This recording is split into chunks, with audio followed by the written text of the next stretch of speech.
Hi, welcome back, everybody. We're talking with Bob Scatamachia, who's running for re-election to the Haverhill City Council. Welcome to the program, Bob. Thank you, Frank. It's always a pleasure to be on your show. You know, I appreciate that. We're talking about you're an incumbent city councilor, but let's talk about cumulatively speaking, because you were a city councilor earlier on, then you departed for a while, then you came back. So if we talk about how many terms you've been a city councilor, that would amount to how many? 8 terms. I've been on the city council for 16 years. Wow, that's pretty good. 8 terms. Can you tell us, well, you were dealing with the fact, I know in previous times when you were first a city councilor, you said you had to deal with Proposition 2.5, with the limitations financially that the entire state had to go through, and the city specifically, and you would cite in years past how that gave you a certain amount of training and insight with some of the financial problems that the city is facing even now. Does that parallel still hold true, given the fact that we're going to be facing not only issues having to do with the hail debt, but other things that other councils have mentioned in previous interviews having to do with the flood wall, the cap of the landfill, and the sewer infrastructure improvements? Well, these are all things that we absolutely have to do. They're all government mandated.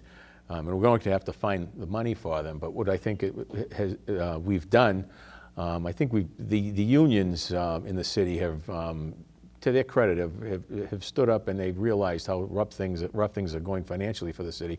And they've made some concessions, I think, that make the financial situation in the city not at the crisis stage that it is. And I think another thing that you can see a lot of the surrounding cities and towns going through a terrible financial crisis.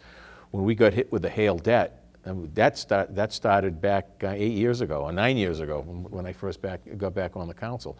We already did those things to make the financial situation in the city as bearable as possible because of the hail crisis, and now because of the economy being the way it is.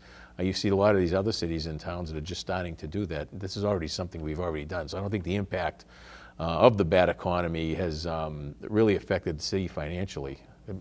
Certainly it's affected families financially, but the city was already in that mode of we're broke, and we've already done the things that had to be done to to get by. What do you think the biggest challenge is that you'd be confronting, let's say in the new year, that maybe people aren't aware of right now?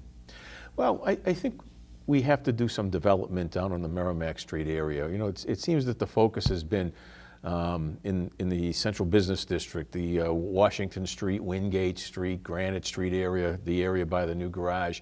I'd like to see something done on Merrimack Street, because as a kid, and I know I'm just a few years older than you, that was the street for shopping.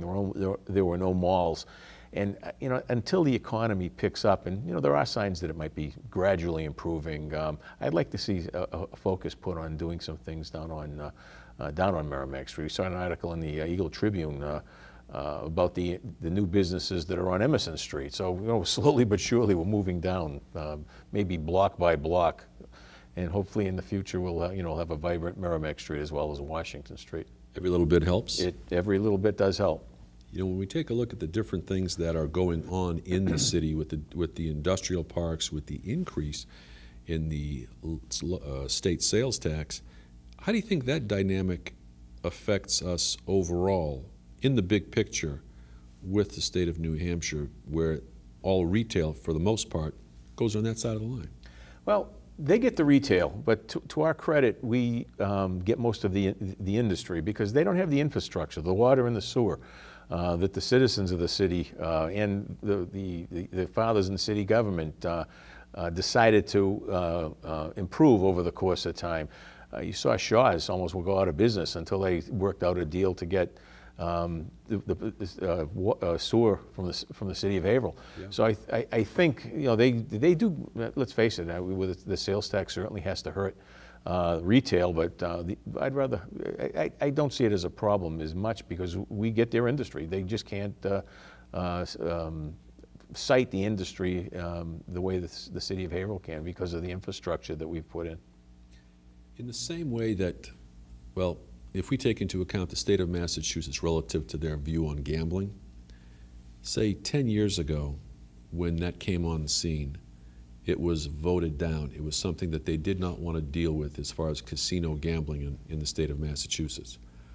And a lot of the same arguments 10 years later were applied, and given the state of the financial state of the state of Massachusetts, everybody decided to reconsider and now to employ and encourage, or they're going to have at least a couple of casinos have casino gamblings and some other issues that go along with that.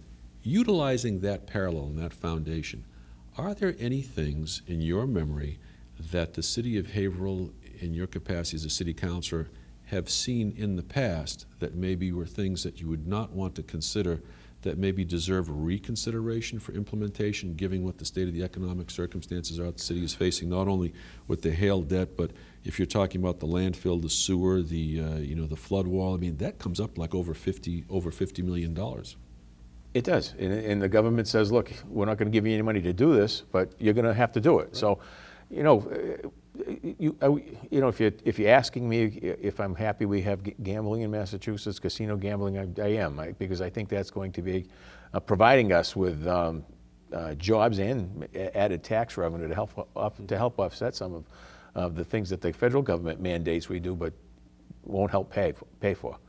So, I agree. And I know there are a lot of arguments pro and con about gambling, but my wife and I will go down to Foxwoods and, we just don't go to gamble. We'll go to see a show, or we'll go to get something to eat, and we'll do a little gambling, and it's always a good time. So, hopefully that'll work out. I'm sorry that it took 10 years to get this done, but because I think we'd be 10 years ahead of the game as far as the gambling is concerned. Are there any things on a smaller scale, is what I'm just getting at, that the city council may have looked upon and decided not to go for that you think deserves some reconsideration now?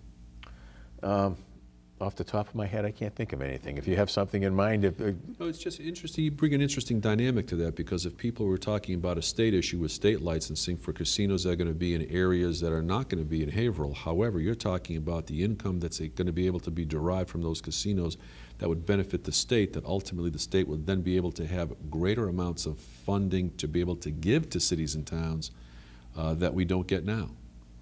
That's right. So it's an interesting circle and a path of how things may be able to be followed. You're also talking not just the taxes derived from gambling itself, but you're talking about liquor, meals tax, all these. You can go in any of the casinos in Connecticut, and there are you can buy any type of clothing that you want. The sales tax, and I think it's just a good dynamic. And I'm kind of sorry that.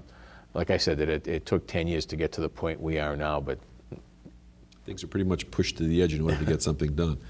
Here's one question for you, Bob. We're almost getting ready to wrap up, but decades ago, Mayor Katsaris had a slogan for the city of Haverhill, which was called, Haverhill was called the City of Opportunity.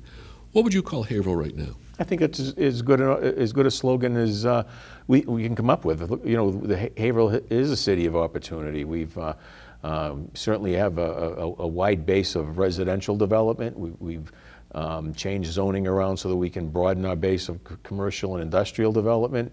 And if you want to come to Haverhill, city government bends over backwards to help you site now. We've kind of shortened the plan to have new businesses and new industries come into Haverhill. So I think former Mayor Katsaris hit it right on the head when he called Haverhill the City of Opportunity. In just a couple of seconds left, just with the added expenses that the city is going to be facing down the road, do you think there are going to be more consolidations or possibly layoffs as far as the city employees are concerned? Because a lot of people are very concerned about that. They're looking over their shoulders. In all honesty, I don't see how we could lay anybody off. I mean, we're bare bones. And like I said earlier, we have been going through these layoffs back 9 years ago when the hail first became the problem that it is today. So, when you call a city department, and the boss answers,